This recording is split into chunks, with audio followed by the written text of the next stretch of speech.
Baik, mari kita mulai. Dalam nama Bapa dan Putra dan Roh Kudus. Amin. Rahmat Tuhan kita Yesus Kristus, cinta kasih Allah Bapa dalam persekutuan dengan Roh Kudus senantiasa menyertai kita sekalian. Sekarang dan selama-lamanya. Saudara-saudari yang terkasih, manusia seringkali merasa bahwa hidupnya senantiasa berada dalam kondisi sulit. Saat mengalaminya, manusia kerap merasa bahwa ia terperangkap dalam hukuman. Hukuman itu diyakini terjadi karena manusia tidak melakukan tindakan yang benar. Nubuat Habakuk membantu orang beriman untuk mengenali gagasan orang benar. Dengan mengenali dan memahaminya, orang beriman akan sampai pada suatu kehidupan yang dilandasi oleh imannya. Guna mendapatkan pemaknaan yang tepat atas ide orang benar, Rasul Paulus memberi bantuan dengan permenungannya atas nubuat Habakuk itu dalam pewartaannya tentang orang benar akan hidup oleh iman.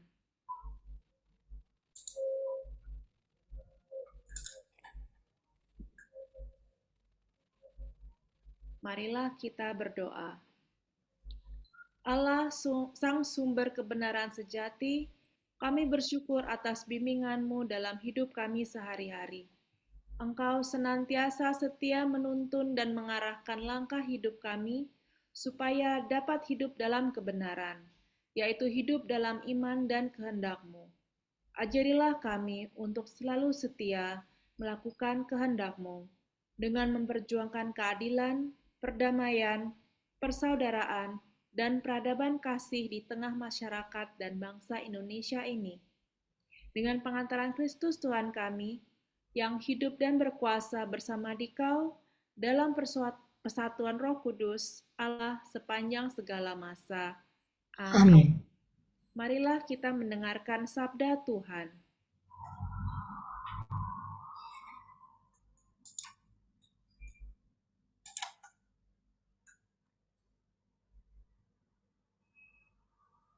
Bacaan diambil dari kitab nubuat Habakuk bab 2 ayat 1 sampai dengan 5.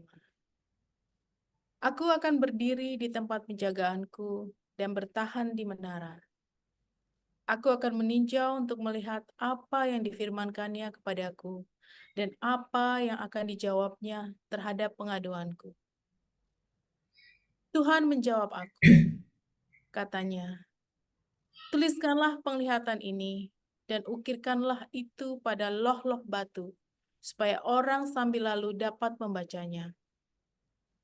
Sebab penglihatan itu masih menanti saatnya, tetapi dengan segera menuju kesudahannya, dan bukan tipuan.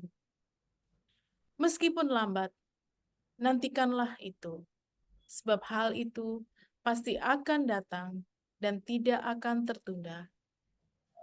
Sesungguhnya, orang yang membusungkan dada tidak lurus hatinya, tapi orang benar akan hidup oleh percayanya.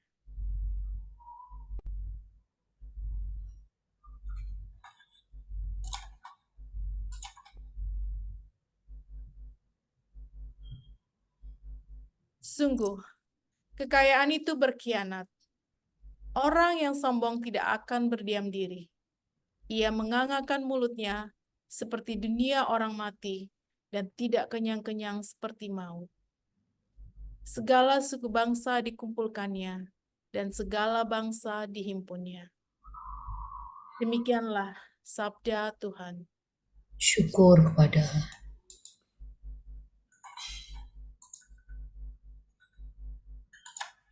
Silahkan Romo Ferry. Teman-teman mungkin hari ini akan sedikit berbeda dengan pertemuan-pertemuan kita biasanya. Romo Ferry akan mengajarkan kita suatu metode yang berbeda untuk menggali dan membuat firman itu hidup dan membuat kita dapat mengerti apa yang Tuhan mau lewat firman yang kita hidupi hari ini. Silakan Romo Ferry. Baik, terima kasih Bu Ika. Dan ya hari ini kita diajak untuk membaca sebuah kitab yang mungkin tidak biasa kita dengar ya. Kitab Habakuk ya. Nah, kitab ini mungkin tidak terlalu populer, tapi baik bahwa kita diajak untuk membaca kitab ini. Dan eh, tujuan dari pendalaman kitab suci nasional itu sebetulnya untuk mengingatkan kita semua, orang-orang beriman, bahwa kita itu punya sumber iman yang bisa membantu kita untuk mengenal lebih lanjut siapakah atau apakah yang Tuhan kehendaki dalam hidup kita. Nah, jadi ketika kita memiliki buku yang begitu berwibawa dan dinyatakan oleh gereja sebagai kitab suci, maka kita perlu juga untuk membukanya. Bukan sekedar memiliki bukunya, tapi membukanya dengan harapan bahwa kita semakin dekat dengan Sang Firman itu sendiri. Nah, ketika kita membaca, tentu tidak sekedar membaca atau nggak sekedar mendengar, tetapi mendengarkan. Dengan membaca, maka kita akan bisa memberikan beberapa poin ya yang kita bisa ingat, mendapatkan beberapa poin yang kita bisa ingat, karena kita bisa ulang lagi dari perikop yang sama, kita ulang kembali, kemudian kita baca kembali dalam hening, lalu kita coba hening, dan kita membaca kembali. Nah, di situ tahap demi tahap, apa yang dikatakan dalam kitab suci yang tertulis di situ akan membantu kita untuk melihat sesuatu dari teks ini, kira-kira apa yang bergema dalam hatiku. Nah, ini satu metode ya.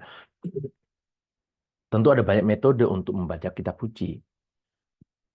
Tapi pertama-tama, sebetulnya tujuannya adalah supaya kita tuh semakin akrab dengan kitab suci kita sendiri.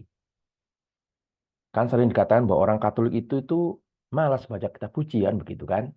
Orang Katolik itu nggak ngerti apa-apa tentang kitab suci. Orang Katolik itu buta kitab suci, ada yang bilang begitu. Apakah betul? Sebetulnya nggak juga sih ya.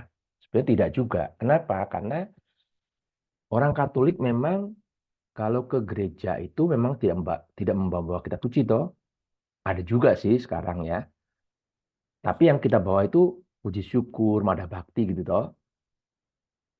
Kenapa? Karena memang kita mau bernyanyi bersama.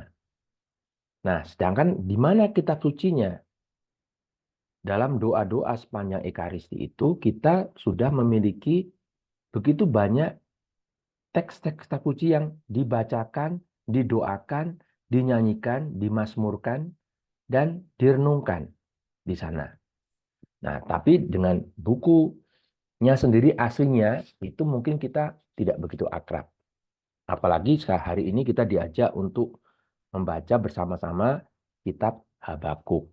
Wah, ini apa ini? Ya. Nah, kalau kita mendengar dari seorang profesor atau dosen kitab suci, tentu nanti akan begitu banyak informasi yang kita terima. Lalu kita jadi kuliah gitu ya.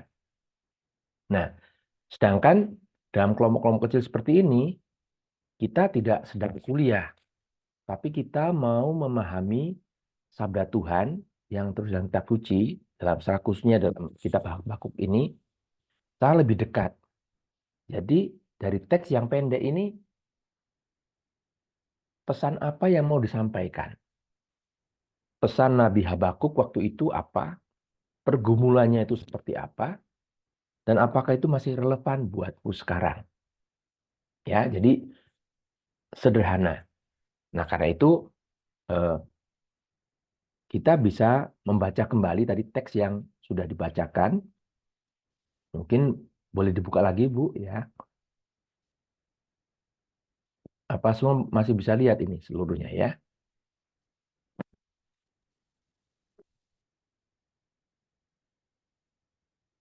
Ada yang ingin membacakan kembali? Silahkan.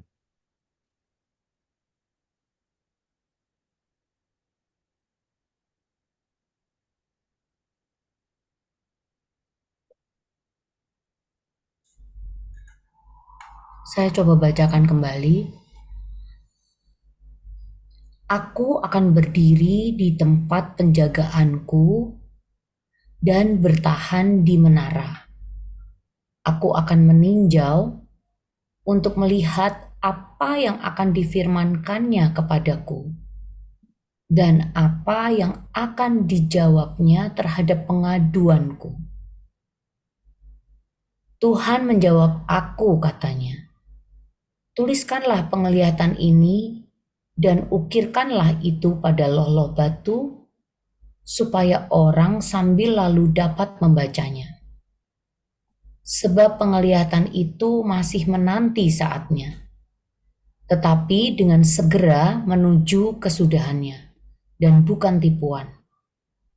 Meskipun lambat, nantikanlah itu, sebab hal itu pasti akan datang dan tidak akan tertunda. Sesungguhnya orang yang membusungkan dada tidak lurus hatinya, tetapi orang benar akan hidup oleh percayanya.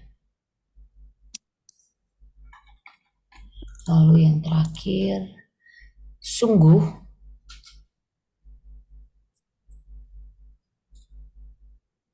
Orang sombong. Kekayaan itu, orang sombong dan khianat, dia yang agak, sungguh kekayaan itu, sebentar Romo, saya haut ininya dulu Romo. Sungguh kekayaan itu berkhianat, orang yang sombong tidak akan berdiam diri. Ia mengangangkan mulutnya seperti dunia orang mati dan tidak kenyang-kenyang seperti maut. Segala suku bangsa dikumpulkannya dan segala bangsa dihimpunnya. Demikianlah sabda Tuhan. Syukur Pada Allah. Baik. Kalau biasanya dalam misa gitu ya, Injil, kitab suci dibacakan atau Injil dibacakan, kemudian umat mendengarkan homili dari Romo ya. Nah, sekarang kita nggak sedang misa, tapi kita sedang pendalaman kitab suci. Jadi kita masing-masing sudah mendengar tadi dan mungkin juga sudah membaca 2 kali ya teks pendek ini. Nah, tentu kita masing-masing itu juga mengikuti tadi ya dengan seksama.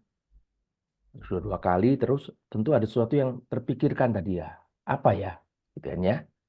Nah, sekarang saya beri kesempatan saudara-saudara semuanya saja ya untuk mengungkapkan apa yang Anda pikir dari teks tadi ini. Ya, saya akan bantu sedikit. Dari teks tadi itu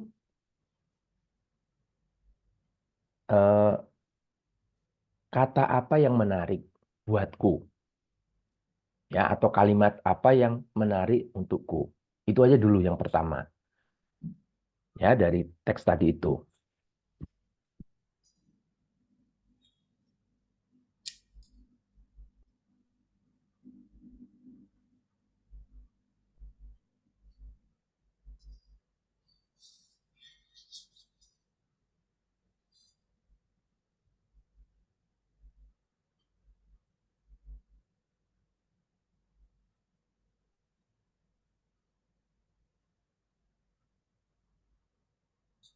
Yang sudah menemukan boleh langsung sharing ya.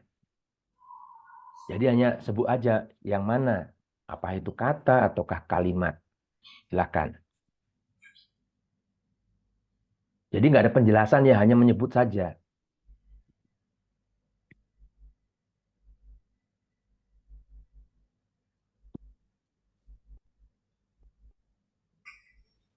Romo, saya ada yang menarik tapi saya nggak gitu ngerti, nggak apa-apa ya? Iya nggak apa-apa, sebut saja. Yang terakhir Romo, tetapi orang benar akan hidup oleh percayanya. Baik, ya. Bisa Yang nggak? lain, kita nggak bahas dulu ya. Kalau saya Ini Romo, memang Pak Pariberu dulu. Ya, boleh. Kalau saya tertarik dengan kalimat yang paling bawah itu, Romo. Sesungguhnya orang yang membusungkan dada tidak lurus hatinya, tapi orang yang benar akan hidup oleh percayanya.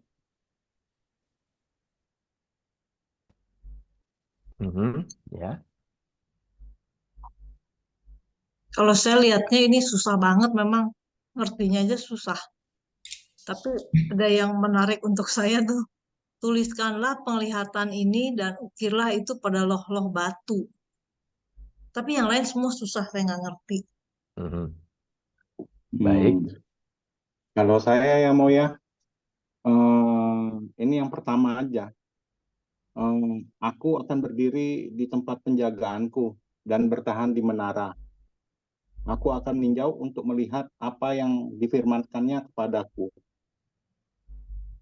Itu aja pembahasannya. Kok Habakuk kok di menara terus berdiri di tempat penjagaan tuh ada apakah gerangan? Gitu aja mau. Ya, baik. Terima kasih. Saya Romo. Meskipun lambat, nantikanlah itu, sebab hal itu pasti akan datang dan tidak akan tertunda. Baik. Terima kasih. Saya tambahkan juga, Romo, itu saya tertarik dengan kata-kata penglihatan itu. Jadi yang dimaksud dengan penglihatan itu apa? Itu yang paragraf ketiga. Sebab penglihatan itu masih menanti saatnya, tetapi dengan segera menuju kesudahannya dan bukan tipuan. Jadi apa arti kata penglihatan itu, Romo? Ya, baik. Terima kasih. Masih ada lagi? Semua boleh ya, kan masing-masing pasti punya kan ketertarikan. Sama ya nggak apa-apa, tapi kan ada kan. Ntar semua ayat mau. Saya Romo, saya nanya satu kata gitu. Sebenarnya arti kata nubuat itu dalam Katolik itu apa ya, Romo ya? Oh, ini pertanyaan ya. Iya. Ya, oke, baik. Nanti saja Pak ya. Lanjutkan.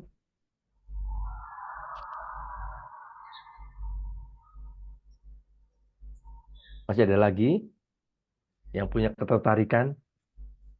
Saya mungkin sama Pak Joseph, itu yang sesungguhnya orang yang membusungkan dada tidak lurus hatinya, tetapi orang benar akan hidup oleh percayanya. Itu Romo. Baik.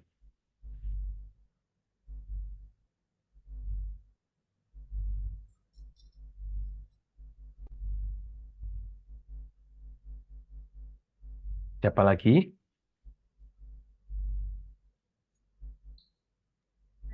Saya juga yang terakhir, Romo. Yang sesungguhnya orang yang membusungkan dadanya tidak lurus hati, tapi orang yang benar akan hidup oleh percayanya.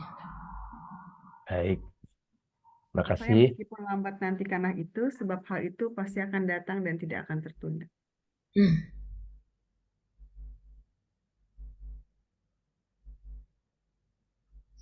Baik, terima kasih.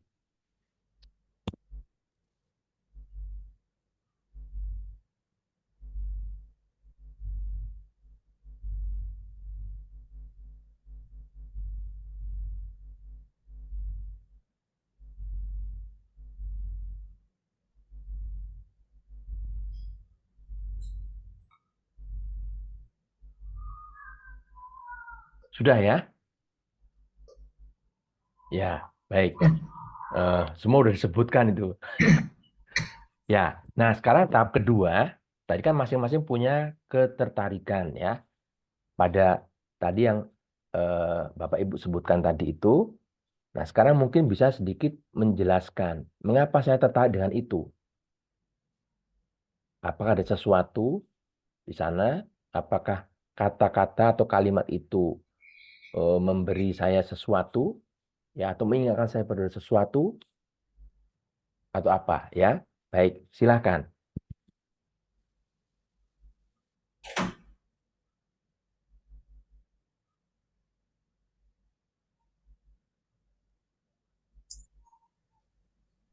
Saya tadi bilang tuliskanlah penglihatan ini. Mungkin ya maksudnya itu ditulis di kitab suci kali ya, supaya orang bisa baca. Cuma saya juga nggak ngerti, ini terlalu susah nih Romo. Ya, jadi menarik karena susah.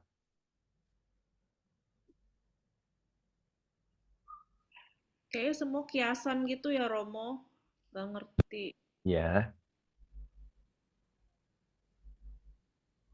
Kalau yang tadi yang saya sebutkan, orang benar akan hidup oleh percayanya. Kalau kita dibenarkan oleh iman, dan iman itu adalah mempercayai sesuatu yang tidak bisa kita lihat dan tidak bisa kita tahu nantinya tuh akan kemana gitu Romo. Jadi kalau kita menjadi orang benar, kita harus mempercayai sesuatu yang tidak bisa kita lihat, itu yang which is itu iman kita, yang adalah itu tuh adalah iman kita, yaitu iman kebenaran akan Yesus Tuhan. Gitu kayaknya Rom. ya, baik. Yang lain, silahkan. Saya Romo, yang meskipun lambat, nantikanlah itu, sebab hal itu pasti akan datang dan tidak akan tertunda. Saya tertarik sama ayat yang ini karena seperti ada pengharapan yang diberikan untuk saya gitu. Jadi untuk apapun, walaupun tampaknya terlambat, disuruh untuk tetap berharap, tetap menantikan. Jadi seperti ada penghiburan dan pengharapan pada saat membaca ayat ini. Baik, terima kasih. Yang lain lagi?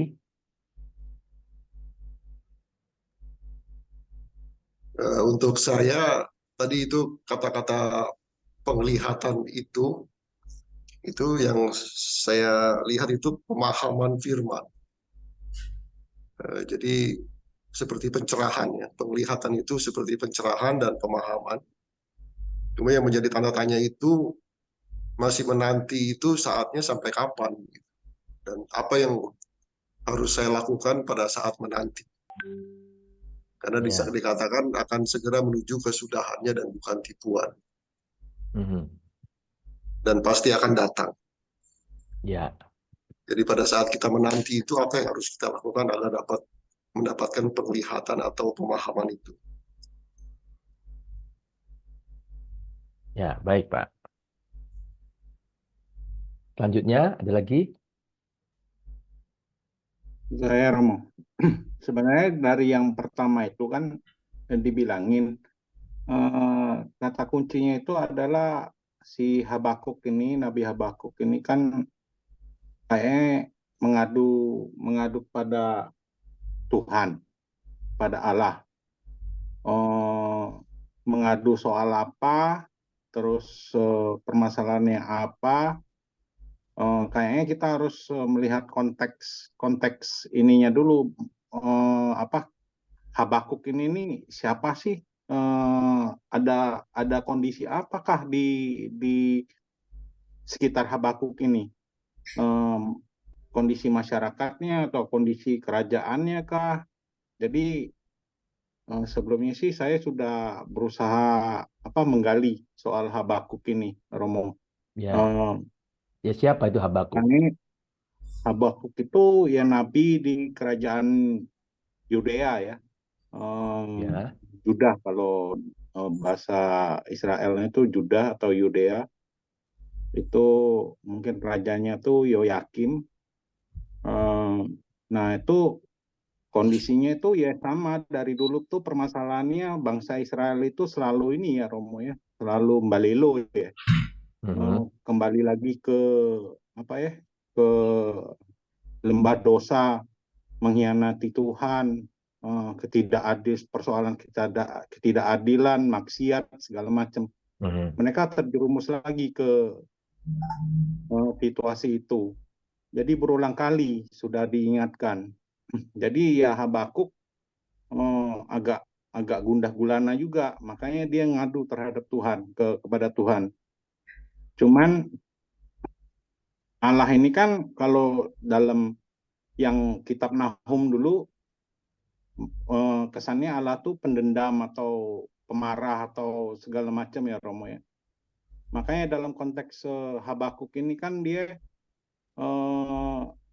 Tuhan itu memperingatkan lagi, maka mereka akan mengirim orang-orang Kasdim ya kalau dalam lanjutan bacaan atau bacaan sebelumnya atau Babel, bahwa mereka akan dimusnahkan atau dijajah lagi oleh bangsa Babel. Nah itu makanya di sini Allah itu berusaha mengingatkan lagi lewat Habakuk ini. Jadi Habakuk ini gundah gulana. Di salah satu ia berusaha untuk melindungi bangsa Israel, tapi di lain itu dia mengeluh kepada Tuhan, apa yang harus saya lakukan? Makanya di situ ada penglihatan, ada nubuat, dan loh-loh batu itu ya dalam artiannya kayak yang 10 perintah Allah itu dituliskan kembali untuk mengingatkan bangsa Israel, jangan begitulah, kayak gitu Romo. Ya, Habakuk itu hidup kira-kira tahun berapa? Waduh. Pada masa apa itu? Masa-masa ya Babel itu tahun nggak tahu Romo. Ya, dia hidup sekitar tahun 620 sebelum Masehi. Jadi itu ya di masa pembuangan. Jadi makanya suasana memang sulit ya. Ini dia seorang nabi, termasuk nabi yang disebut nabi kecil karena yang tulisannya nggak banyak ya. Nabi kecil. Nah, dia hidup di dalam situasi yang sulit masyarakatnya ya. Ada penganiayaan, penghinaan, pengkhianatan dan sebagainya. Memang banyak hal yang negatif. Nah, tapi disitulah dia dipanggil oleh Tuhan untuk juga menemukan apa yang menjadi kehendak Tuhan, sekaligus juga memberikan kepada masyarakat waktu itu suatu pesan ya akan pertobatan ya, akan masa depan. Dan Tuhan dikatakan dalam ayat 2 itu memerintahkan kepadanya, tuliskanlah penglihatan itu dan ukirkanlah itu pada loh-loh supaya orang sambil lalu dapat membacanya. Nah, ini yang kita bisa lihat ya, konteksnya seperti itu. Jadi orang-orang itu yang waktu itu hidup di seputar dia itu orang-orang yang sepertinya nggak peduli pada hukum Tuhan. Ya, mereka tahu, nenek moyang mereka tahu, tapi mereka nggak peduli. Seakan mereka melupakan itu. Sehingga di sini Tuhan memerintahkan kepadanya, tuliskanlah penglihatan itu dan ukirkanlah pada loh-loh supaya orang sambil dapat membacanya. Yang tentu yang dimaksud ini adalah warta kebenaran Tuhan itu sendiri. Ya. Dan sekali lagi kita ingat ya bahwa bangsa Israel ini adalah bangsa yang memang dipanggil oleh Tuhan dari waktu ke waktu, dan juga dari waktu ke waktu juga mereka itu berkhianat, tegar tengkuk dan sebagainya ya. Jadi bukan bangsa yang boleh katakan sempurna, suci, bukan. Ya, yang membuat mereka suci adalah Allah yang memanggil mereka yang adalah suci, yang kudus ya. Dan Allah yang memanggil mereka selalu setia walaupun dalam situasi yang sulit. Ya, Allah tetap setia pada mereka dengan mengutuskan para nabi. Termasuk salah satunya adalah Habakuk ini. Nah, kurang lebih begitu ya konteksnya ya. Baik, terima kasih Pak. Nah, ini kan kita diperkaya ya sama Pak Pierre nih. Soalnya agak susah Romo kalau kita disuruh ngelihat yang ayat 1 sampai 5 ini, kita terbengong-bengong sebenarnya. Harus gimana ya menghayati ini, cuman kita nggak tahu backgroundnya atau ininya, agak susah dimengerti. Iya, iya, iya. Betul ya, ada banyak tulisan. Tapi juga kita jangan berkecil hati. Kenapa? Karena tulisan-tulisan dalam kitab suci, terutama Perjanjian Lama, itu tulisan yang kita dapatkan dari suatu budaya tertentu pada masa lalu, yang beda jauh dengan masa sekarang ya, seperti juga penggunaan bahasanya, kadang memang sulit dimengerti. Apalagi kalau itu ditulis secara kiasan ya, dengan puisi misalnya ya, memang harus ada pemahaman konteks di sana. Karena itu kita bersyukur karena kita itu dibantu oleh gereja untuk memahami itu. Dan kitab suci yang kita miliki adalah kitab suci yang dijadikan oleh gereja sebagai buku yang paling berwibawa sebagai pegangan iman. Nah, tentang tafsir-tafsir dalam kitab suci itu gerejalah yang memberikan tafsiran itu. Sehingga dengan bacaan-bacaan yang ada, kita itu bisa mengenal siapa sesungguhnya yang diwartakan oleh para nabi itu, yakni Yesus Kristus, sabda Allah yang menjadi manusia. Ya, nanti semua arahnya ke sana. Karena itu sering disebut bahwa Yesus itu menggenapi seluruh nubuat para nabi. Tadi kan ada yang bertanya kan, nubuat itu apa? Kan gitu ya. Nubuat itu adalah perkataan-perkataan para nabi yang mengarah pada masa depan. Ya, ada kaitannya dengan warta kebenaran Allah sendiri. Itu nubuat, tapi itu bentuknya masih samar-samar. Jadi belum jelas itu apa. Sehingga kemudian kita, gereja, kita bisa mengenal atau memahami nubuat-nubuat para nabi itu dalam terang Kristus sendiri, yang adalah penggenapan dari seluruh nubuat para nabi itu. Nah, kemudian dari sana kita dibimbing oleh gereja, kita mengerti nubuat-nubuat itu mengarah kepada Kristus itu sendirilah. Ya, sang sabda Allah yang menjadi manusia dan tinggal di tengah kita. Dan seterusnya. Baik, kita lanjutkan lagi. Tadi kan masih ada yang tertarik pada apa ya? Silahkan.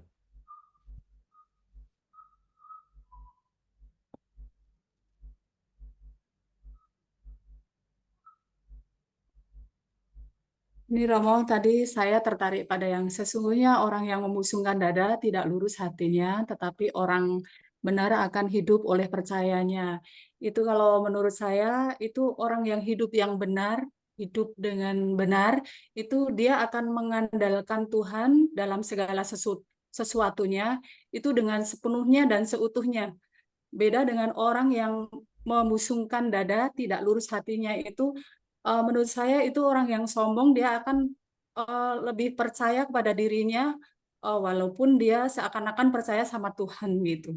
Terima kasih Romo. Nah, terima kasih. Ini bagus. Apakah ada yang mau menanggapi atau menambahkan?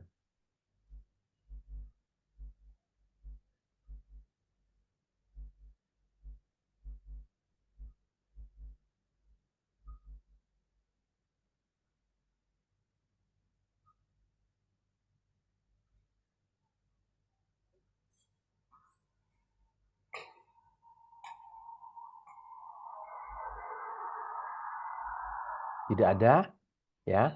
Baik, kita lanjutkan yang berikutnya.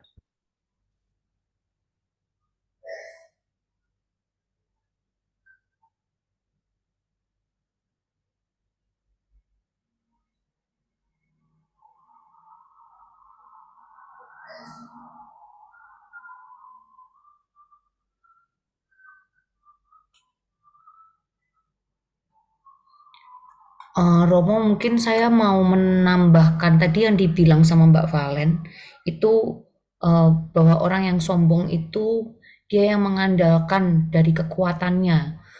Dan ini tuh diteguhkan oleh ayat yang selanjutnya nih Romo. Sungguh kekayaan mengandalkan kekuatan yang mengandalkan kekayaannya, dan kekayaan itu berkhianat.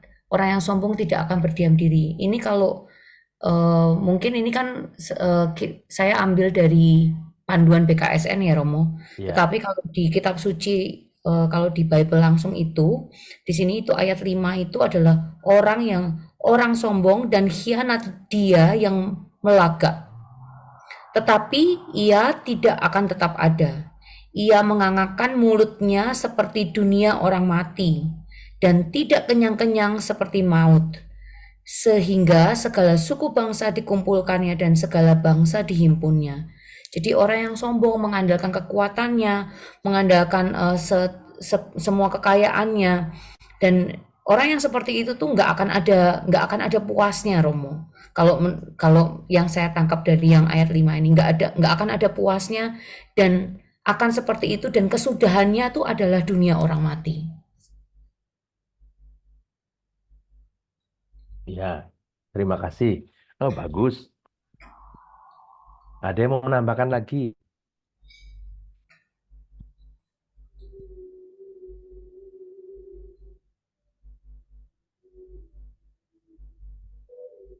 Jadi waktu itu pun ya sudah ada yang namanya orang sombong ya. Jadi orang sombong pun bukan zaman sekarang ya. Dari dulu sudah ada orang sombong. Dan yang disebut sombong itu ya orang yang memegahkan dirinya sendiri, percaya kekuatannya sendiri. Mungkin dia juga sulit untuk mendengarkan orang lain, dan seterusnya. Apalagi mendengarkan Tuhan. Nah, orang sombong ini juga dihubungkan dengan orang khianat. Ya, orang yang berkhianat. Nah, pengkhianatan itu di mana-mana itu boleh ditolak ya. Tapi memang pengkhianat sendiri ya tentu akan mengiyakan pengkhianatan itu. Hanya secara umum pengkhianatan itu sesuatu yang tidak etis, tidak baik, atau malah dianggap sebagai kejahatan. Kesombongan itu juga dilihat negatif. Kenapa? Karena kesombongan itu menjauhkan orang dari kenyataan yang sesungguhnya. Karena orang sombong itu biasanya menempatkan dirinya itu lebih dari yang lain. Ya, tidak melihat yang lain itu sebagai bagian dari hidupnya yang menopang dia. Karena sebetulnya kalau kita itu sadar, hidup kita ini kan ditopang juga oleh banyak orang. Ya, dari ujung rambut sampai ujung kaki kita itu semua juga pemberian ya.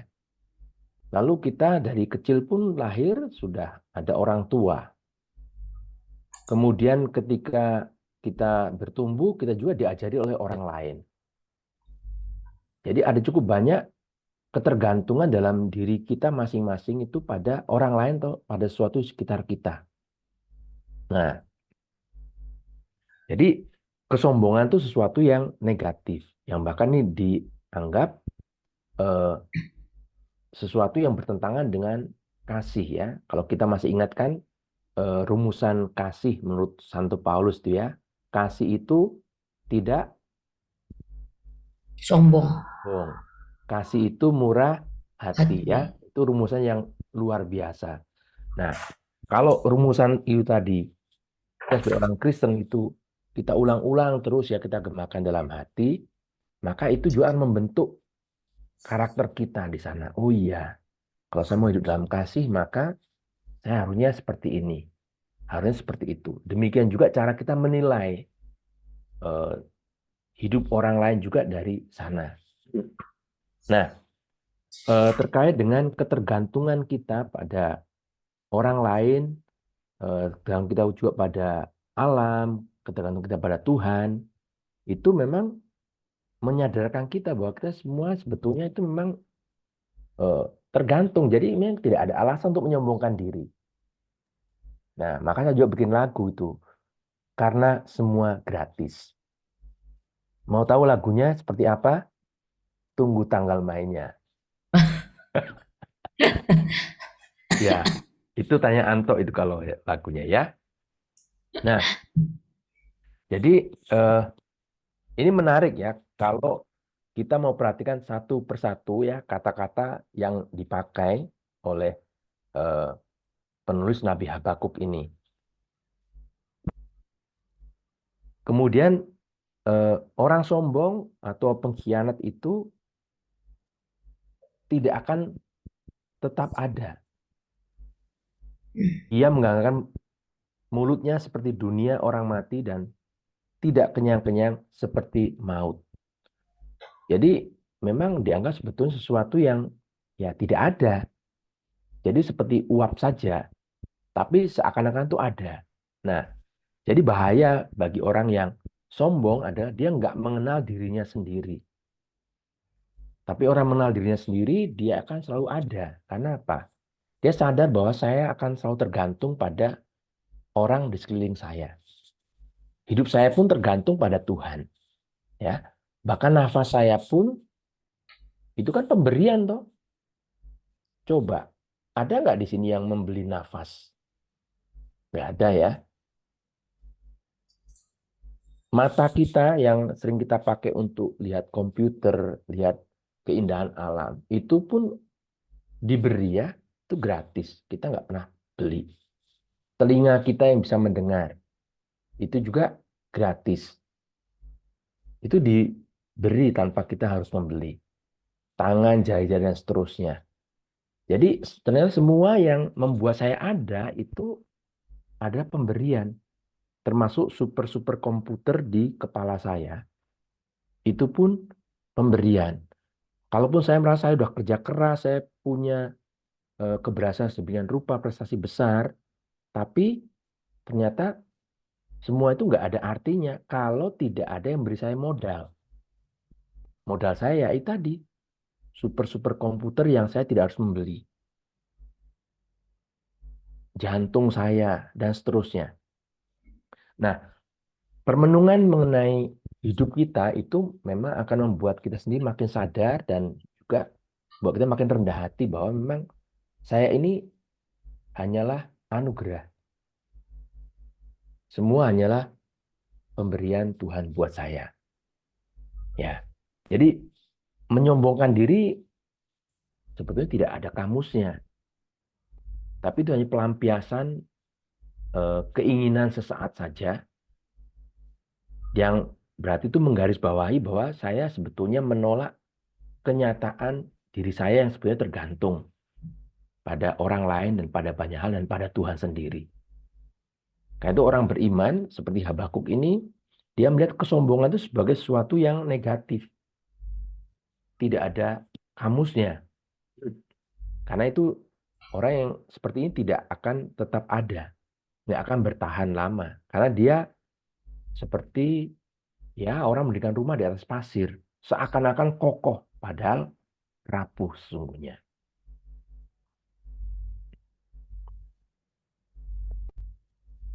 Tidak pernah puas. Nah, ini juga adalah sikap yang membuat orang itu lupa diri. Tidak pernah puas. Diberi satu, maunya dua. Diberi dua, maunya tiga, dan seterusnya. Akhirnya terus-menerus ya mencari kepuasan, tapi tidak pernah puas. Kenapa? Karena sebetulnya kepuasan itu juga adalah sesuatu yang semu. Tidak ada sesuatu yang bisa memuaskan. Tapi orang yang mau bersyukur pada Tuhan, dia akan melihat bahwa segala sesuatu itu baik adanya. Tuhan beri pada kita semua itu baik adanya. Nah, orang yang tidak pernah puas, orang ini akan selalu melihat dirinya itu tidak berharga. Maka dia akan selalu membuat dirinya berharga itu dengan macam-macam yang menempel pada dirinya. Entah itu perhiasan, entah itu dandan dan sebagainya ya. Supaya dia puas. Tapi tidak pernah akan puas karena kepuasan itu adalah semu. Nah, orang beriman adalah orang yang mengerti apa itu bersyukur.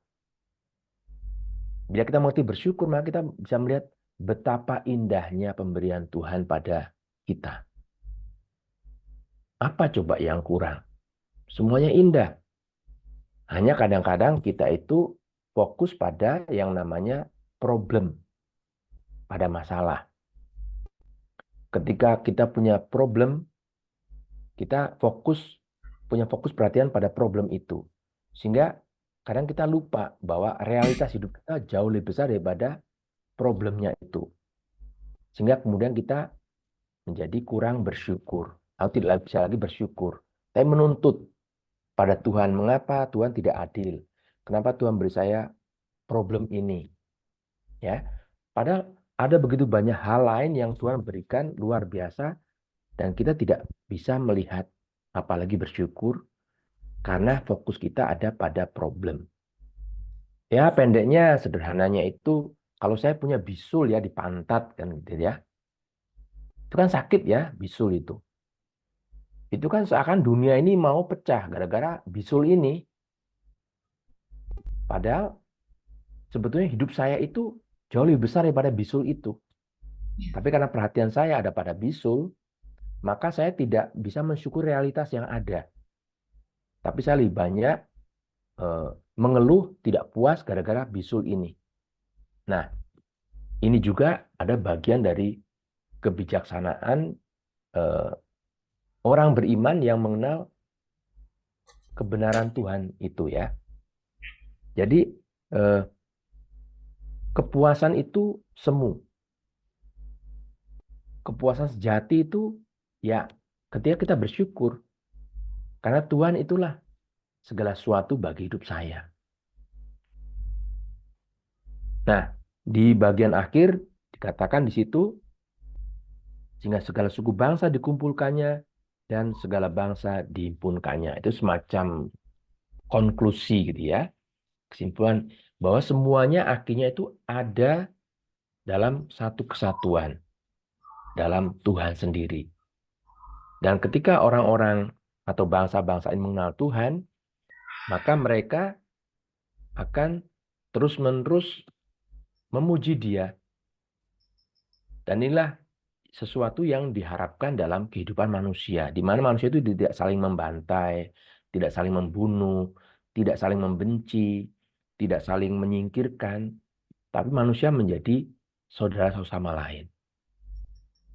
Seorang nabi dia punya kerinduan bahwa sabda Tuhan itu diingat oleh umatnya. Bahwa sabda Tuhan itu tidak dilupakan. Bahwa sabda Tuhan itu dijadikan pedoman dalam hidup masyarakat. Itu harapannya di sana. Tapi harapan tidak selalu sama dengan kenyataan. Kenapa? Karena setiap manusia itu memiliki keinginan masing-masing. Punya kehendak bebas. Dan di sanalah kita melihat ada perbedaan antara orang yang hidup karena imannya atau karena percayanya dengan yang tidak. Nih pada ayat 4 tadi ya. Sesungguhnya orang yang busungkan dada tidak lurus hatinya. Yang sombong tadi ya tidak lurus hatinya karena dia sendiri mengingkari kenyataan. Tetapi orang yang benar itu akan hidup oleh imannya. Nah, imannya ini apa? Apa yang diimani? Kalau seseorang yang beriman akan Allah yang benar, maka orang ini akan terus mencari kebenaran. Kalau dia sudah menemukan kebenaran itu, dia akan hidup dalam kebenaran itu. Dan kebenaran itu sifatnya pasti dan itu absolut. Nah, orang yang sudah menemukan kebenaran, dia akan berusaha supaya tetap ada di sana dan menjaga supaya dia tidak lepas dari kebenaran itu. Nah, disinilah orang kemudian menjaga iman, ya, memperdalam iman. Sehingga makin lama dia itu makin mengerti dan mencoba juga untuk memasang fondasi yang kuat untuk kehidupannya berdasarkan kebenaran atau iman yang dia kenali itu. Nah, kok saya jadi banyak ngomong nih ya. Aduh, maaf. Ya, lanjut lagi. Siapa tadi yang belum?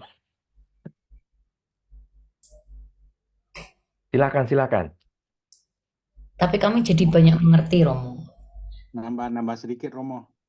Ya, Tapi kan yang silakan. terakhir tadi kan agak tertarik sih. Kekayaan itu berkhianat.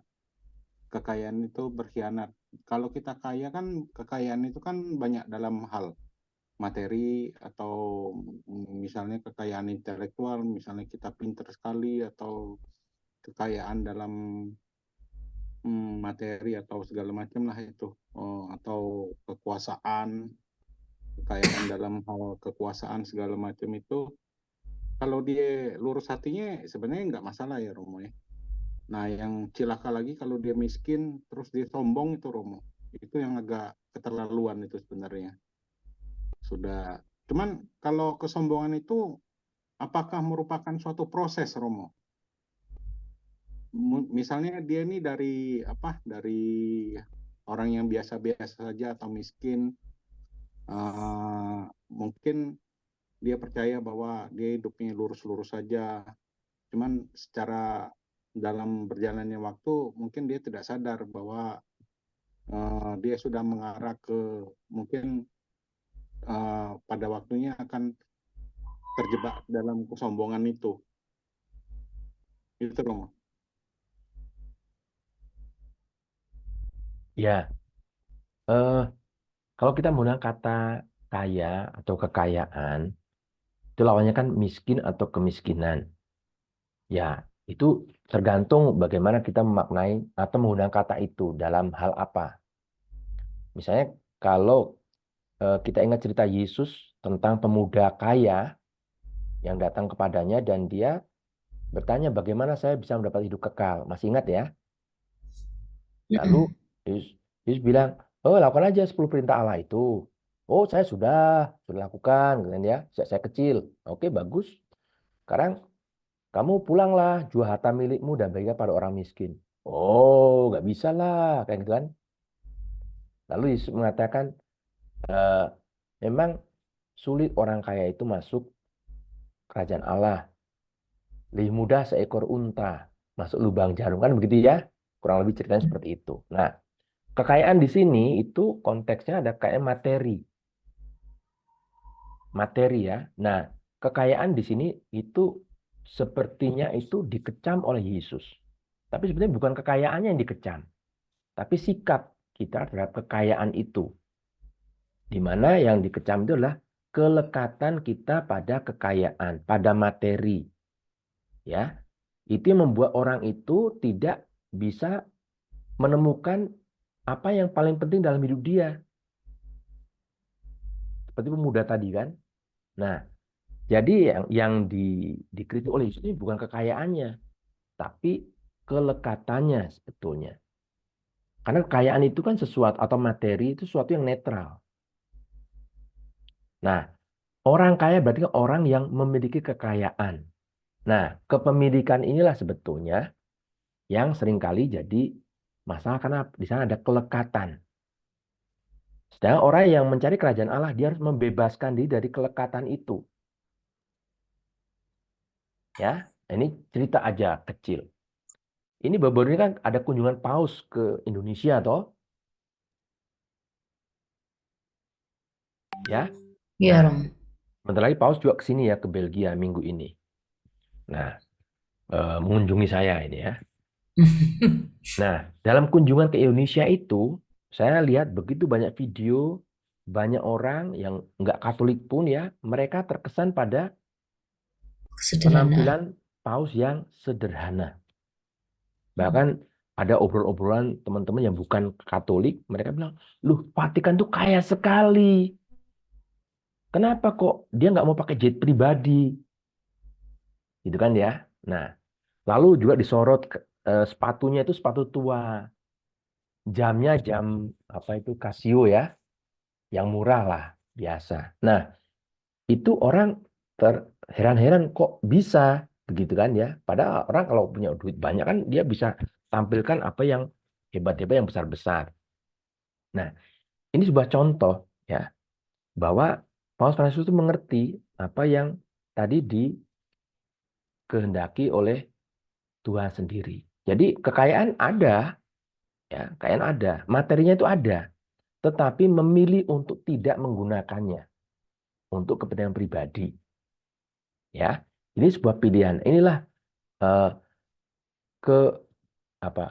bebas dari keterikatan atau kelekatan pada benda-benda.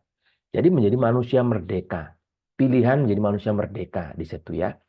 Jadi bukan materi atau kekayaan itu yang dikritik. Itu sifatnya netral ya. Nah, kemudian apa yang kita bisa katakan juga tentang kemiskinan. Miskin juga bisa miskin materi, ya. Nah, kalau kemiskinan materi, oke, tapi juga mengatakan berbahagialah mereka yang miskin di hadapan Allah. Nah, ini ada sesuatu yang lain lagi. Ini bukan sekedar materi saja, tapi ada sesuatu yang lain, ya. Ada kehendak yang lain. Nah, orang yang miskin secara materi, dia itu ya tidak punya sesuatu yang diandalkan secara materi. Maka dia akan cenderung, harapannya begitu ya, mengandalkan Allah sendiri. Nah, tapi juga ada orang yang hanya miskin secara materi karena dia memang tidak mendapat kesempatan untuk mendapatkan sesuatu yang lebih. Ya, ini berbeda dengan orang yang memang dia memilih untuk menjadi miskin demi kerajaan Allah. Ya, lepas bebas. Ya, ada dua hal yang berbeda di sana. Nah, satu kesempatan, yang kedua adalah pilihan. Lalu tadi juga disebut ada kekayaan intelektual, ya, kekayaan ya talenta dan sebagainya, ya. Sama juga dengan kemiskinan tadi terbaiknya kan, ya. Nah, sekali lagi yang menjadi problem itu bukan kekayaannya itu, tapi yang menjadi apa namanya tantangan adalah kelekatan pada kekayaan itu tadi, ya. Karena itu membuat manusia menjadi sulit untuk mencari kebenaran, mencari kerajaan Allah. Karena kalau orang sudah lekat pada kekayaan, materi, begitu ya, dia akan berbuat apapun untuk membela kelekatannya itu. Termasuk melakukan dosa-dosa, bahkan membunuh demi kekayaan. Dan kita tahu ya, di dunia ini ada begitu banyak orang harus mati gara-gara ada orang lain yang menginginkan kekayaan materi. Nah, yang seperti ini apakah ideal? Jelas tidak. Menurut Injil itu tidak akan membuat manusia bahagia. Nah, apalagi tadi ya, ya gitulah ya tentang kekayaan. Jadi kekayaan itu sekali lagi tidak pernah ditentang oleh Yesus. Tapi yang dikatakan adalah sulit, betapa sulitnya orang, dia heran ya, Yesus heran. Kenapa orang kaya sulit untuk masuk kerajaan Allah? Ya karena kekelakan tadi ya. Tapi kenapa mesti melekat gitu dengan benda-benda? Padahal kan itu benda-benda ada sesuatu yang ada di dunia yang kamu nggak akan membawa dalam seluruh hidupmu. Sekalipun kita itu punya Mercedes ya, Ferrari, mobil gitu kan, kita nggak pernah akan bawa itu ketika kita menghadap Bapa di surga. Ada yang lucu lagi itu, yang kemarin Paus di Indonesia itu dia membuat joke ya, tentang orang-orang yang hebat, yang saya lupa sedikit ceritanya itu ya. Tapi di akhir dia bilang gini, tapi orang-orang ini, orang sombong ini ternyata ketika dia meninggal, dia tidak bisa menutup peti matinya sendiri. Artinya apa? Memang segala sesuatu memang kita tergantung. Sehebat apapun kita tergantung. Nah, justru yang dicari oleh orang beriman adalah kekayaan yang bentuknya itu adalah kebijaksanaan. Seperti Salomo itu ya. Salomo itu dia hanya meminta kebijaksanaan. Dan kebijaksanaan itu akan membawa kita kepada sumber kebijaksanaan itu sendiri, ya Tuhan sendiri. Nah, mudah-mudahan dengan pendalaman iman seperti ini, kita pelan-pelan juga belajar ya kebijaksanaan Tuhan yang disampaikan oleh para nabinya dari waktu ke waktu. Mungkin seluruh konteksnya atau katakannya kita nggak mengerti baik. Tapi seperti tadi ya, proses yang kita lakukan, dari tadi itu metode proses ya. Kita nggak mulai dengan sebuah pengajaran dari seorang profesor kitab suci atau teolog ya. Lalu kita yang mendengarkan kuliah lalu manggut-manggut, oh ya udah selesai ya, oh ya bagus ya gitu ya. Nah, sedangkan yang tadi ini kita ada proses yang membantu kita juga ya. Oh ya ternyata ada begitu banyak hal dari sebuah teks yang pendek ini untuk kita dijadikan pedoman dalam hidup harian kita. Apa sih yang dikatakan oleh Nabi Habakuk ini pada waktu itu? Mengapa dia seperti itu? Pesannya apa? Lalu pesan dia itu waktu itu untuk saya apa sekarang? Apakah ada sesuatu yang bisa saya pelajari? Apa ada sesuatu yang bisa saya terapkan? Oh, atau mungkin dari kata-katanya, dari apa yang saya baca, dari pesan Nabi Habakuk ini, ada suatu hal yang bisa membantu saya untuk mengevaluasi diri saya sebagai pengikut Yesus. Apa yang perlu saya koreksi? Apa yang perlu saya evaluasi? Apa yang perlu saya perbaiki? Nah, apakah tadi kata-kata yang disampaikan oleh Habakuk itu juga menyentuh hati saya? Apa ada sesuatu di situ? Lalu bagaimana saya juga bisa bersama dengan saudara-saudara yang lain itu membangun sebuah masyarakat yang ideal seperti yang dikehendaki oleh Tuhan sebagaimana disampaikan oleh Nabi Habakuk. Nah, kurang lebih seperti itu ya. Baik, sampai sini apakah ada tanggapan? Silakan.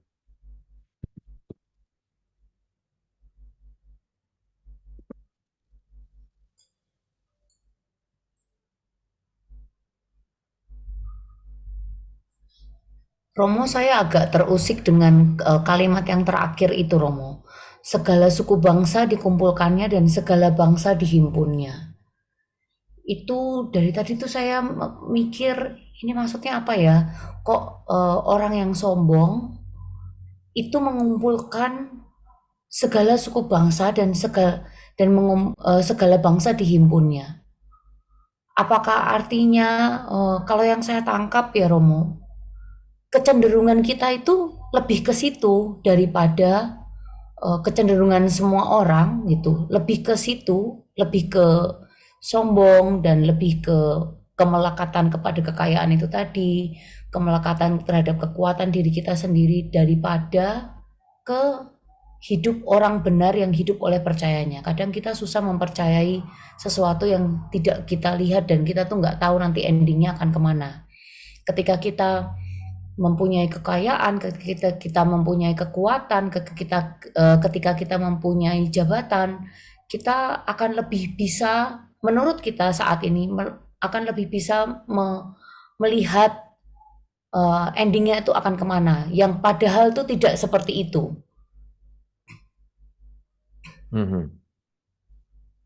Ya, saya yang bagian terakhir itu adalah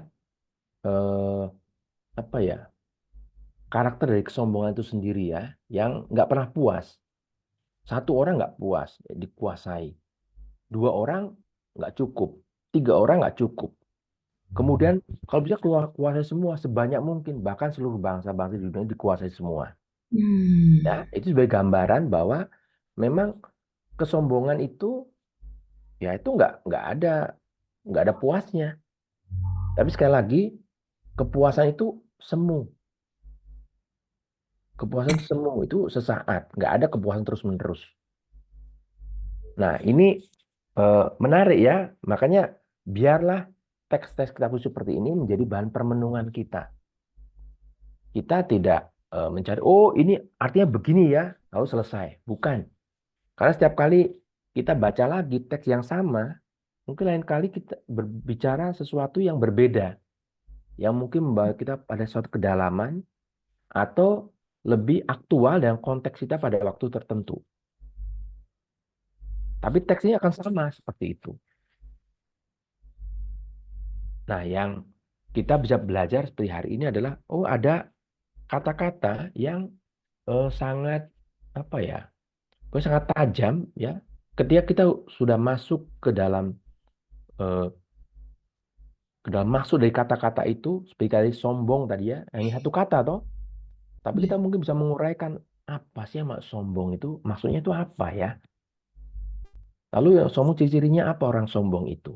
apakah saya juga masuk dalam ciri-ciri orang sombong itu?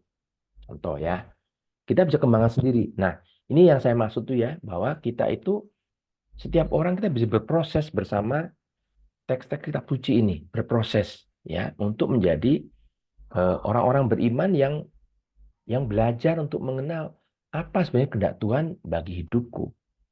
Bagaimana aku membangun diri, membangun karakterku sebagai orang beriman seperti yang sudah disampaikan Tuhan melalui para nabinya. Jadi kata-kata seperti ini, oh iya, mungkin satu periode kecil mungkin saya tertarik satu kata atau satu kalimat. Tapi bila itu terus-menerus ya menggema dalam hati kita, itu menjadi sebuah kesempatan yang sangat berharga bagi kita untuk berjumpa dengan Sang Sabda itu sendiri. Tuhan yang mengajar saya dari dalam hati. Kita kenal sekarang Roh Kudus. Ya.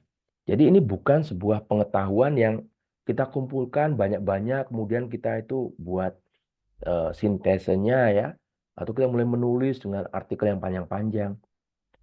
Itu mungkin untuk dunia akademis itu penting. Tapi untuk hidup harian kita itu lebih penting lagi. Karena bagaimana teks-teks ini menyentuh hati saya, sehingga saya pun memiliki hati yang terbuka terhadap kehendak Tuhan. Ya, saya juga terbuka terhadap pewartaan para nabi itu, yang mereka semua adalah yang kita sebut sebagai penyambung lidah Allah. Mereka menyampaikan pesan-pesan Tuhan, bukan atas nama dirinya sendiri, tapi atas nama Allah. Sehingga umat Allah itu selalu ingat, oh iya Tuhan menghendaki kita itu jangan sombong. Contoh ya, oh Tuhan tuh menghendaki kita itu setia, misalnya. Lalu bagaimana dengan saya? Nah, lalu teks-teks seperti ini kalau kita akrabi ya terus menerus ya bergaul dengan teks-teks ini, lama hati kita pun menjadi memiliki kepekaan ya bahwa ada sesuatu yang selalu mengingatkan saya ya, bukan mengganggu tapi mungkin juga mengganggu sekali waktu atau menggelitik, lalu saya ingin memperdalam lagi. Nah, untuk saudara yang mungkin secara intelektual itu ingin tahu lebih lanjut, ada cukup banyak referensinya. Kita punya cukup banyak buku-buku soal itu ya. Tapi di sini saya lebih menekankan bahwa yang seperti ini jauh lebih penting untuk hidup harian kita daripada sekedar mengumpulkan informasi-informasi untuk memuaskan intelektual kita. Karena dengan kita sendiri ya menggemakan sabda Tuhan dalam hati kita, lalu disitulah kita membiarkan firman Tuhan itu hidup. Taburkanlah ya Tuhan, ya, sabda kehidupan. Ya, jadi sabda itu bukan tulisan ini, bukan. Tapi ketika tulisan ini saya renungkan, saya cerna, hati saya terbuka, sabda itulah yang akan memberi saya kehidupan. Sabda kehidupan. Memberi saya kekuatan, memberi saya daya. Memberi saya kebijaksanaan. Nah, itulah di sana ya. Jadi buku yang sekarang udah jadi kita sebut Alkitab ini bagus. Kita di zaman sekarang. Dulu orang susah menemukan yang seperti ini. Bahkan para rasul pun nggak punya yang seperti ini ya. Jadi tangan Santo Petrus ayat sekian-sekian itu mengatakan demikian loh. Dia bingung dia. Ayat di mana itu? Tidak ada. Karena ayat-ayat di sini pun baru ada itu jauh setelah para rasul itu meninggal. Nah, yang sekarang kita punya ini dulunya adalah gulungan-gulungan papirus yang berserakan di mana-mana. Yang kemudian hari dikumpulkan dan itu pun dalam bahasa-bahasa yang kita nggak mengerti. Ada bahasa Ibrani, ada bahasa Yunani, nggak mengerti. Tapi dalam perjalanan hidup, perjalanan gereja selanjutnya, generasi gereja-gereja tertentu, bahkan mereka adalah orang-orang yang memang mendedikasikan hidupnya untuk menyalin teks-teks yang ada ini dengan setia Nah, itulah yang berjasa pada kita. Sehingga sekarang kita bisa membaca dalam bahasa kita sendiri, bahasa Indonesia, dengan begitu mudah. Ya, kita langsung baca, kita mengerti. Tapi mungkin juga godaan buat kita juga, karena terlalu mudah, lalu kita mengatakan, saya mau udah tahu. Ya, saya mau udah tahu. Atau tanya, punya kitab suci? Punya di rumah. Punya berapa? Banyak. Itu di mana? Di buku pernah dibuka? Enggak. Hanya dibuka setahun sekali kalau ada ini pendalaman kitab suci nasional kayak sekarang ini kan. Nah, jadi kemudahan itu pun juga bisa jadi godaan kita untuk tidak mengenal sabda Tuhan. Nah, oleh karena itu gereja mengajak kita, umat Allah, untuk juga akrab dengan kitab suci yang sudah tersedia ini. Dan keakraban itu juga akan berbuah ya dalam kehidupan harian kita. Itu yang penting. Jadi bukan berapa banyak informasi yang saya kumpulkan, tapi berapa lebat buah yang dihasilkan oleh keakraban kita dengan kitab suci. Dan mudah-mudahan dengan demikian umat beriman Kristiani, orang Katolik itu juga memiliki juga semangat ya untuk berbagi apa yang sudah dimiliki, sudah direnungkan. Sehingga dalam hidup harian kita makin lama makin menjadi murid-murid Yesus yang terlihat oleh orang lain apa adanya. Ya, yang seperti itu. Sombong itu nggak perlu.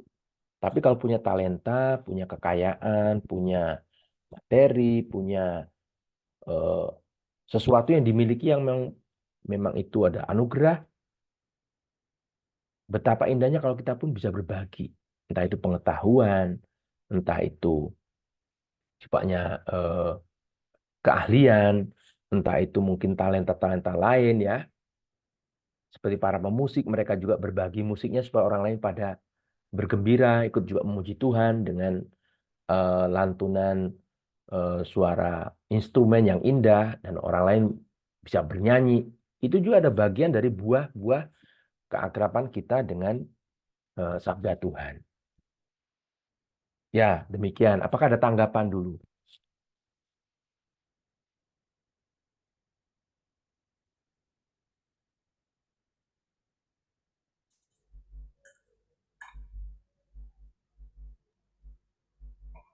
Halo, Ya, silakan Pak. saya mau menanggapi yang ini, Romo, yang ketidakpuasan. Nah, jadi ketidakpuasan itu bisa juga dipandang dalam hal yang positif ya. Ya, yang dalam hal negatif ya mungkin yang tadi udah didiskusikan. Tapi dalam hal yang positif adalah kan orang yang tidak puas itu sebenarnya kan dia kan hungry kan, lapar gitu. Lapar ya inilah kayak penemu-penemu itu ya. Mereka itu lapar, mau pingin menemukan sesuatu. Jadi makanya semakin lama semakin canggih karena pingin menemukan yang lebih. Karena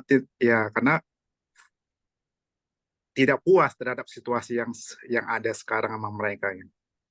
Contoh yang paling dekat gini lah. Kita ke Qatar gitu.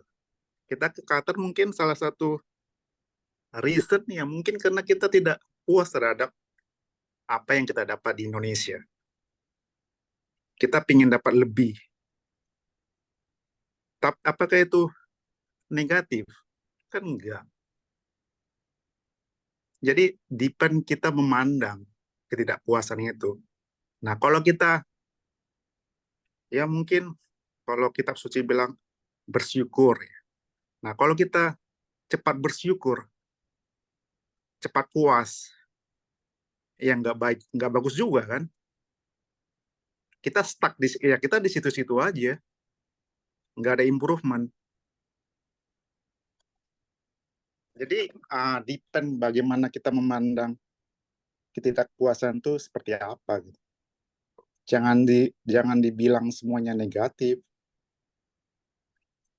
Gitu aja, Romo. Ya, baik Pak. Setuju Pak. Betul. Nabi Habakuk juga kan dia nggak puas dengan situasi yang ada. Kenapa? Karena di sana ada begitu banyak penderitaan, penganiayaan ya. Nah, jadi betul ya, kepuasan itu ya tergantung tadi ya. Kalau tadi saya memang lebih menyoroti kepuasan itu adalah semu ya. Dan orang terus-menerus kan mencari, dia nggak puas, mencari sesuatu yang lebih-lebih dan sebagainya ya. Nah, tapi yang sebelum Pak cerita tadi, itu betul, itu bagian dari eh, pengembangan kemampuan, ya, pengembangan keahlian untuk sesuatu yang baik. Nah, sedangkan kalau kepuasan belaka mau menguasai orang, misalnya menguasai negara, menguasai tanah dan sebagainya, menguasai materi, saya nggak peduli orang lain, pokoknya saya sendiri semua saya gitu ya. Nah, itu yang negatif. Tapi kalau untuk penemu-penemu itu jelas positif. Kenapa? Tujuannya itu bukan kepuasan dia sendiri, tapi dia melihat kepentingan jauh lebih besar. Nah, demikian juga kita itu orang Kristen itu dipanggil untuk menjadi pembawa damai misalnya ya. Ya, tentu itu harus banyak kerja keras. Jadi nggak hanya puas, oh sekarang udah banyak orang mati ya kita bersyukur aja, kan tidak bisa begitu. Ya, jadi saya setuju dengan yang Mbak masukkan tadi ya. Tadi konteksnya agak sedikit berbeda ya.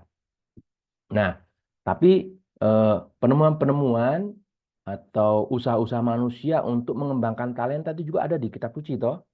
Ada orang yang diberi 7 talenta, ada yang diberi 5 talenta, ada yang diberi 1 talenta, ya. Dan ketika sang tuan kembali, hamba-hamba itu yang diberi talenta itu melaporkan, nih loh, saya diberi 7 talenta sekian ya, lalu saya kembangkan menjadi sekian. Lalu yang lain bilang, oh saya sudah diberi 3 talenta, saya kembangkan sekian. Lalu yang satu bilang, oh saya pendam saja. Karena saya tahu kamu adalah tuan yang jahat dan sebagainya, negatif di sini. Jadi memang itu tergantung ya konteks penggunaannya bagaimana. Makasih Pak Antonius ya. Sama-sama Romo. Baik, ada lagi?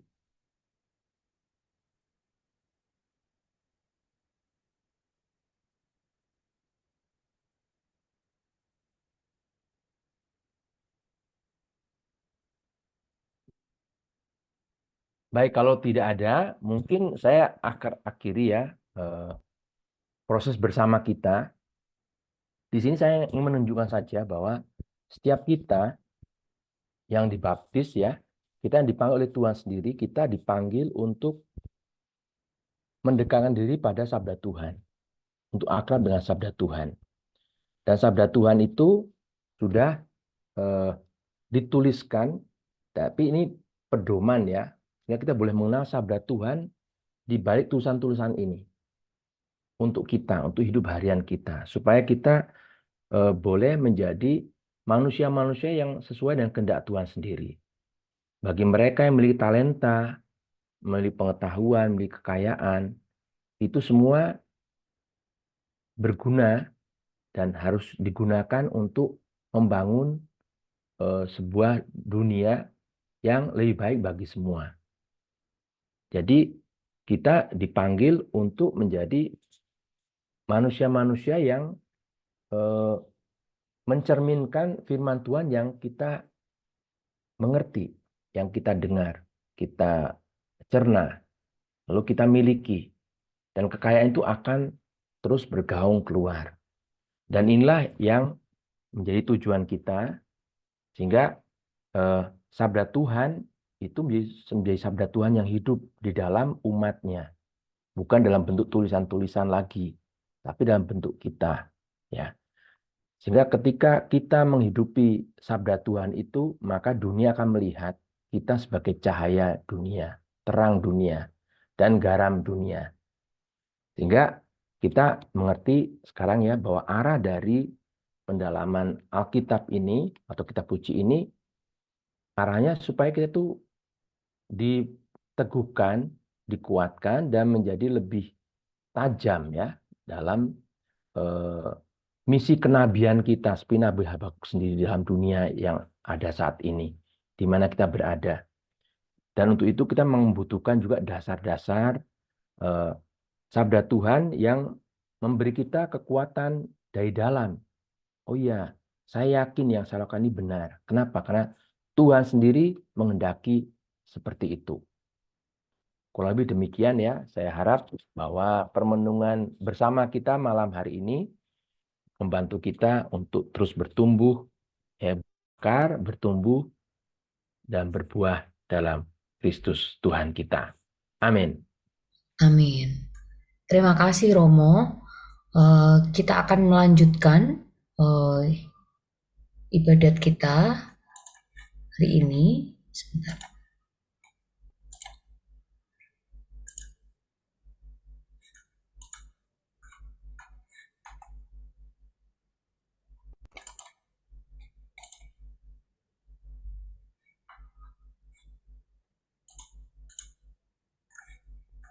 Kita akan melanjutkan dengan doa umat. Silakan. Marilah kita berdoa kepada Tuhan agar kita diberi kekuatan untuk selalu menjalankan hidup yang penuh kasih dan kebenaran, sehingga kita senantiasa berada di jalan yang benar dan terhindar dari segala hukuman akibat kesalahan dan dosa. Dengan kerendahan hati, kita persembahkan doa-doa kita kepada Tuhan yang senantiasa mendengarkan setiap seruan umat-Nya. Ya Tuhan yang Maha Pengasih, bimbinglah kami untuk hidup sebagai umat beriman yang setia kepadamu. Bukalah hati dan pikiran kami, agar selalu memilih jalan kebenaran dan menjauhi dosa. Teguhkanlah iman kami, agar kami senantiasa hidup sesuai dengan kehendak-Mu dan terhindar dari segala hukuman. Kami mohon. Kabulkan doa kami, ya Tuhan. Kami, ya Tuhan.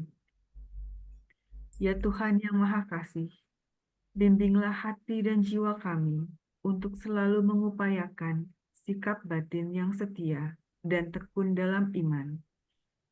Kuatkan kami untuk bertahan dalam setiap cobaan dan tumbuhkanlah dalam diri kami keinginan untuk hidup sebagai manusia yang benar di hadapan-Mu. Semoga kami selalu setia mengikuti kehendak-Mu dan hidup dalam kasih serta kebenaran-Mu. Kami mohon. Kabulkan kami, ya Tuhan. Kami, ya Tuhan.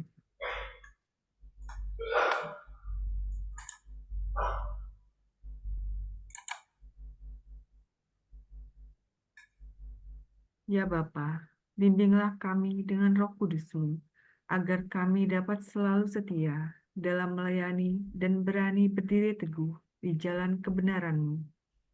Semoga melalui pertemuan ini, kami semakin diteguhkan untuk hidup sesuai dengan kehendak-Mu. Kami mohon.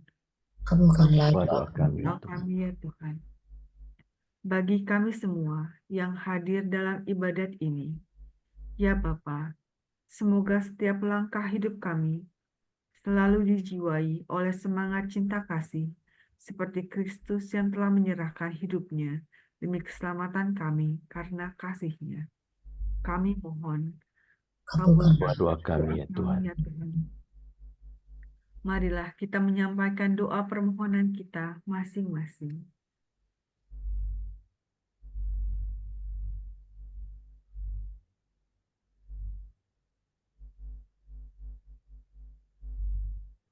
Saat ini diberitakan bahwa Paus Fransiskus sedang sakit, sedangkan minggu ini beliau harus berkunjung ke Belgia. Segala sesuatu telah dipersiapkan. Mari kita mohon kesehatan bagi Paus Fransiskus sehingga perjalanan kunjungannya ke Belgia boleh berjalan dengan baik, sehingga segala sesuatu yang dipersiapkan boleh juga mendatangkan kegembiraan bagi banyak orang. Dan semoga kunjungan Paus di Belgia boleh membantu banyak orang untuk menemukan kabar gembira Kristus sendiri. Marilah kita mohon. Kabulkanlah doa kami, kami. ya Tuhan. Ya Allah yang Maha Pengasih, Engkau telah memanggil kami untuk menjadi manusia yang benar di hadapan-Mu, hidup sesuai dengan kehendak-Mu, dan menjauhi segala dosa. Teguhkanlah iman kami, bimbinglah langkah kami, dan bantulah kami untuk selalu setia pada jalan kebenaran, sehingga kami dapat terhindar dari hukuman dan memperoleh rahmat keselamatan yang Engkau janjikan. Kami memohon ini dengan pengantaraan Yesus Kristus, Tuhan dan Juru Selamat kami, kini dan sepanjang segala masa. Amin. Amin. Mari kita satukan dengan doa yang sudah diajarkan oleh Tuhan kita sendiri.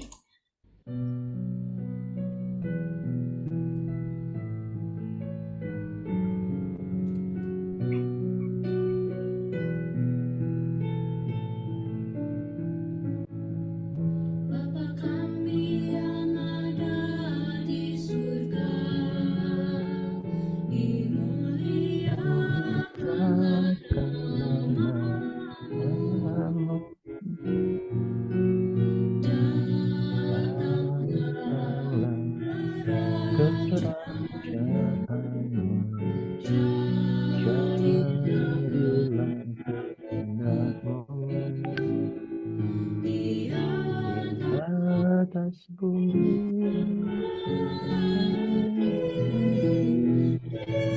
di dalam surga.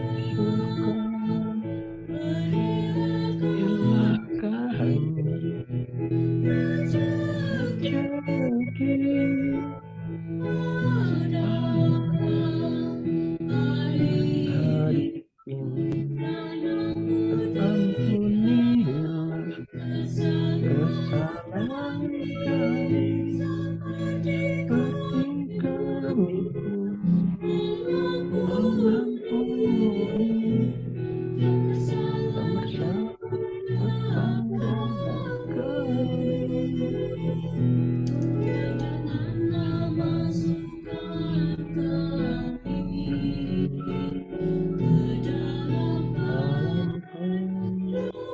pencobaan, tetapi bebaskan kami dari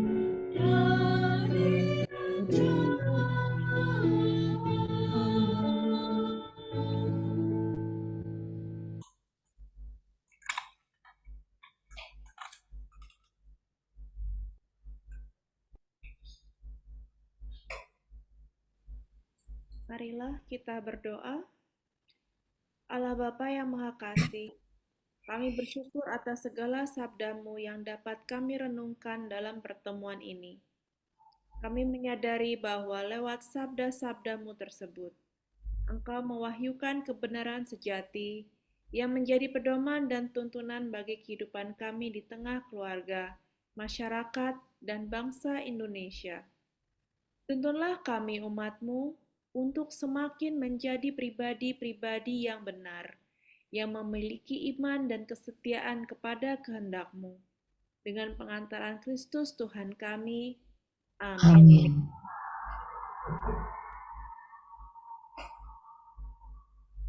Mari kita nyanyikan lagu penutup. Silakan berkat penutup dulu, Romo. Tuhan sertamu Dan sertamu. Semoga rahmat dan kasih Allah Maha Kuasa menyertai saudara sekalian, Bapa, Putra, dan Roh Kudus. Amin. Dan demikian, ibadah bersama kita, pendalaman kitab suci kita telah selesai. Mari kita pergi, kita diutus. Syukur kepada Allah.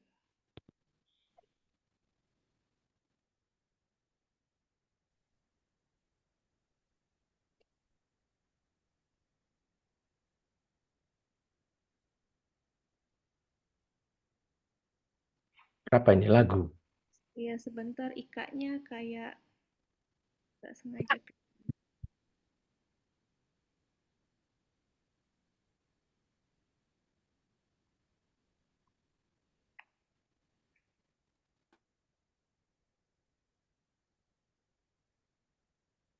Hilang ya?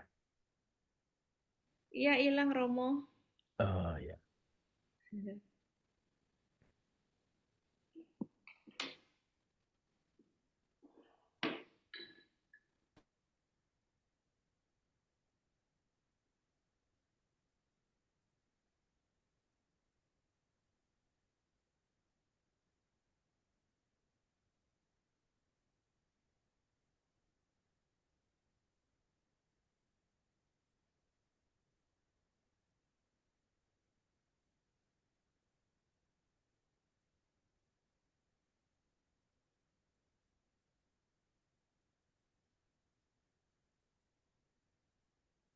Ya, sambil menunggu saya mengucapkan terima kasih untuk undangannya malam ini ya. Senang berkenalan dengan saudara semua yang ada di Qatar. Semoga perjalanan ya, kehidupan kalian di sana terus boleh berbuah dan selalu sukses selalu dengan usaha dan ya kehidupan bersama, terutama dalam bangun komunitas Kristen di situ. Sekali lagi saya ucapkan selamat untuk semuanya. Mohon maaf kalau ada kata-kata saya yang mungkin kurang berkenan. Tuhan berkati selalu. Kita yang terima kasih, Romo. Romo kalau pulang ke Indonesia mampir kemari, Romo. Alhamdulillah. Tapi saya nggak tahu apakah gampang dapat visa ke Qatar apa gampang. Nggak pakai visa kita. Visa on arrival ya. Nggak salah. Nggak pakai visa. Pakai visa. Ya gitu Bener. gampang kok. Nanti saya ditangkap lagi di situ. Enggak kok. Visa on arrival, Romo, nggak apa-apa. Oh, ini paspor Indonesia berlaku. Internet connectionnya agak internet connectionnya agak blek, jadi tiba-tiba saya kelempar dari Zoom nggak sadar. Oh, ya. Free visa, Romo. Oh, free visa? Iya. 30 hari, Romo. 30 hari? Oh ya? Iya, Jadi ASEAN. Jadi keluar dari bandara, terus dia 30 hari. Paspor Indonesia. Oh, saya nggak Keluar tahu nanti itu. kita jemput, Romo. Oh, tapi harus pastikan ya, kalau nggak nanti di penjara di Qatar nggak lucu kan? Enggak, Romo, ntar kita persiapkan. Ada Ika, Romo, nggak apa-apa, ada Ika. Banyak kok teman-teman udah mampir sini, Romo. Oh, oke. Siap. Nanti saya kalau pulang ke Nengokin ke Indonesia. penjara, Romo. Hah? Nanti kita nengokin ke penjara. Bukan, penjara di Indonesia udah panas, apalagi di Qatar kan lebih panas lagi pasti itu. 30 hari boleh perpanjang sampai 60 hari juga kalau mau sampai 2 bulan. Oh gitu. Gampang sekali, kenapa ya? Kita kan Indonesia, jadi budak di sini. Enggak, karena Qatar membuka ke semua negara, Romo, untuk pariwisata. Iya. Oh, saya belum tahu tuh. Indonesia juga spesial untuk negara Qatar, Romo, karena waktu buka pertama kali LNG plant itu kan dibantu oleh Indonesia. Oh begitu. Wah, kita bangga lah punya paspor Indonesia gitu ya. Tapi kalau ke Timur Tengah mungkin ya. Kesini aja, Romo, yang lain mah beda. Iya, di sini ya, ini Belgia sama Inggris itu nggak jauh.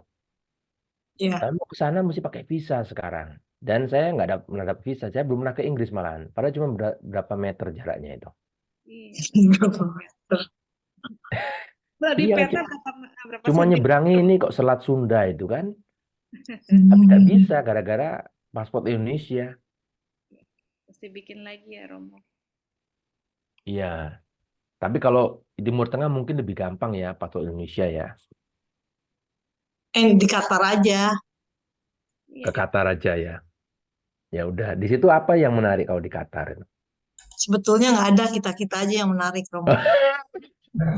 Waduh, ini jujur banget ini. Ya lah. Karena di bayangan saya itu Qatar itu kan itu pasir di mana-mana ya. Enggak gitu ya. Sebagian, Romo, ada. Oh. Ya kan sebelum tahu kan nggak salah kalau saya mengira-ira kan.